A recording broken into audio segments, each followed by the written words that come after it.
you know right now that structure matters. How you structure your business actually matters, especially in the beginning. The systems and the tools, the CRM, how you're even posting and scheduling on social media matters as well.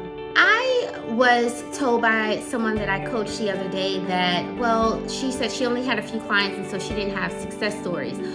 But wait a minute, what about those few clients, right? Like, don't overlook humble and small beginnings. Start with the clients that you have. Ask them for video reviews. Ask them for Google reviews. You would be amazed at how willing they would be to support you.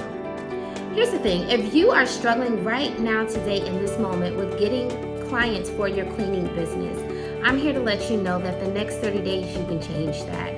Get in position. Take rapid action to build momentum and to get more leads in your business, and watch how things shift. If you need help, let me know.